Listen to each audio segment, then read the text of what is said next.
Hey guys, today we're going to be reviewing Infinite, starring Mark Wahlberg, the newest movie of his that's on Paramount Plus. So in this universe, there are people called Infinites who are reincarnated, every time they die, and over the course of centuries, they've lived multiple, lives of different people, and they amass a lot of knowledge and a lot of skill, and within the infinites, there are some infinites who want to use that knowledge that they've garnered over the centuries for the good of humanity, to progress humanity forward. But there are some members of the infinites who want to destroy humanity and end their own cycle of reincarnation. So Mark Wahlberg's character Evan is kind of like this key component in this battle between the two sides of the infinites vying for power.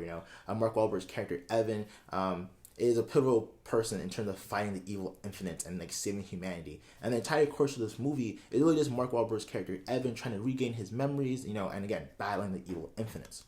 So some things that I liked about this film is the fact that Mark Wahlberg does a really good job in his role. I really like his character Evan. He's kind of like a smart-ass, blunt, to the point. He's funny. And I feel like his character is very reminiscent of the character he played in Mile 22, another movie that I reviewed earlier this year. And yeah, very similar roles and portrayals as well. And I don't know if it's like a Mark Wahlberg thing, because I don't know if I watched enough of his movies, but it feels as though in every generic action movie, he kind of plays a similar role. But it works out because, he portrayed a lot of emotions in this film. You feel when he's angry, when he's sad. He shows a lot of emotion. So good job. Hats off to Mark Wahlberg in this film. Now, another thing that I liked about this film is the concept of reincarnation, of, infinites, there's a place in this film, where Mark Wahlberg explaining, how, infinites only have their memories, but they get it back slowly. For example, they'll go to a place that they've never been to before, but it feels familiar. Or, they'll do a skill that they've never done before, but they'll be really talented and naturally at it. And the idea is that, those are places or those are skills that you did in your previous lifetime, which is why it feels familiar, that place or this new skill or hobby you picked up is so natural for you. You lived that life before where you were a master at that craft.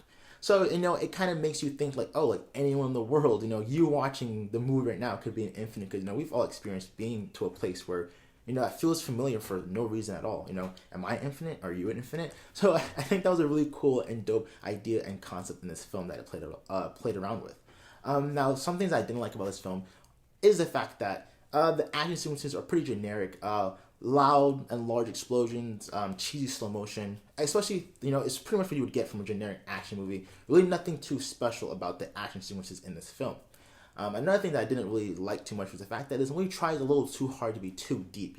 It tries to make, big, profound statements about, our actions, where we stand in the universe and the cosmos, how our actions have effects on other people. It just tries to be really deep and philosophical about, life, the meaning of life, who we are, what we do in our lifetimes. And I just feel like this was just not the movie for such deep conversations. This felt like it was, if this movie just kept that surface level, generic action movie, but a good one at that, with like, a really cool concept of reincarnation, some slow motion, some explosions there, here and there, some fight scenes.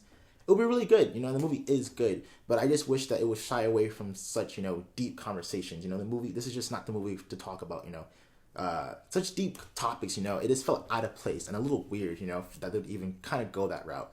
But yeah, if I had to rate Infinite 1 out of 10, I'd probably give it a 7 out of 10. It is a good time.